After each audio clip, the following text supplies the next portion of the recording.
পাকিস্তানে থাকা নাহিদ রিশাদদের নিরাপত্তা নিয়ে চিন্তিত বিসিবি। এদিকে উয়েফা চ্যাম্পিয়ন্স লিগে থেকে বিদায় বার্সেলোনা, রাতে বার্সাদের ফরাসিদের মুখোমুখি হবে আর্সেনাল।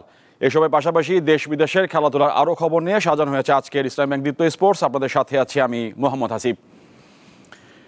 পাকিস্তানে পিসিএলে খেলতে যাওয়া বাংলাদেশের দুই ক্রিকেটার নাহিদ রানা ও রিশাদ হোসেনের নিরাপত্তা নিয়ে চিন্তিত বিসিবি। ভারত পাকিস্তান উত্তেজনার মধ্যে তাদের নিরাপত্তা নিশ্চিত করতে এরই মধ্যে পিসিএল এর প্রধান নির্বাহী কর্মকর্তা সালমান নাসিরের সঙ্গে কথা বলেছেন বিসিবি সভাপতি ফারুক আহমেদ। পিসিএল কর্তৃপক্ষের সঙ্গে বিসিবি সার্বক্ষণিক যোগাযোগ রেখেছে বলে জানা গেছে।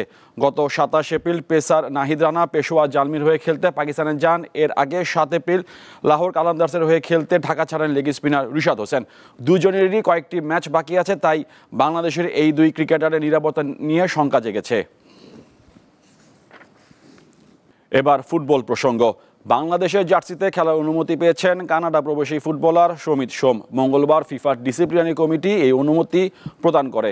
কানাডার ফুটবল ফেডারেশনের কাছ থেকে অনুমতি পেয়েছেন আগেই, তার পাসপোর্টও তৈরি হয়েছে।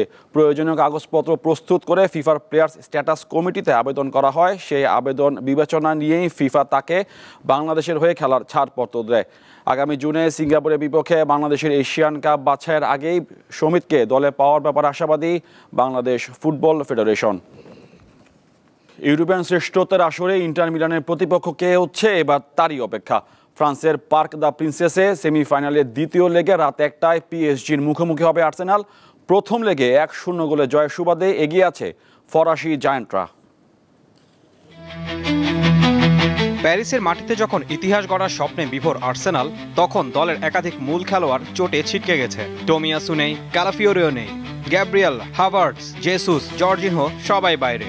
তারপরও যারা আছেন তাদের নিয়ে অবশ্য মিকেল আর্তেতা জানিয়ে রেখেছেন পার্ক দ্য প্রিন্সেসে আর্সেনাল লড়বে হৃদয় দিয়ে এবং জীবন বাজি রেখে। মেসি, নেইমার, এমবাপ্পেদের সাবেক ক্লাব পিএসজি চলছে দুর্দান্ত প্রতাপ নিয়ে। আলোচনার অনেকটা বাইরে থাকা দলটা এবার নীরবে নিভৃতে নিজেদের নতুন করে চেনাচ্ছে বিশ্ব ফুটবলের দরবারে। গানারদের শক্তির জায়গা রক্ষণ, যা ভাঙতে হিমশিম খেতে হয়েছে রিয়ালকে। সেই দলের বিপক্ষে লুইস এনরিকের পিএসজি তা করে দেখিয়েছে সেমির প্রথম লেগে। পিএসজি শিবিরে যে শঙ্কার মেঘ জমেছিল, সেই চোট কাটিয়ে সতীর্থদের সঙ্গে অনুশীলনে ফিরেছেন ওসমান দেমবেলে।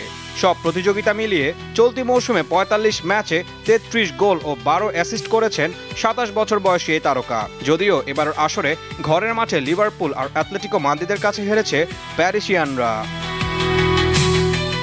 চ্যাম্পিয়ন্স লিগের শিরোপা ছুঁয়ে দেখা হয়নি দুই দলের কারোরই। 2020 সালের ফাইনালে বায়ার্ন মিউনিখের বিপক্ষে 1-0 গোলে হেরে স্বপ্ন ভেঙেছিল পিএসজির। আর 2006 সালে আর্সেনাল ইউসিএল জয়ের কাছাকাছি পৌঁছালেও হেরেছিল বার্সেলোনার কাছে। ঈশান হাসান, দীপ্ত স্পোর্টস। এই ছিল আজকের ইসলামী ব্যাংক দীপ্ত স্পোর্টস। দেশ বিদেশের খেলাধুলার নানা রকম খবর পেতে দীপ্ত স্পোর্টসের সঙ্গে থাকুন আর চোখ রাখুন দীপ্ত টিভির ডিজিটাল প্ল্যাটফর্মগুলোতে।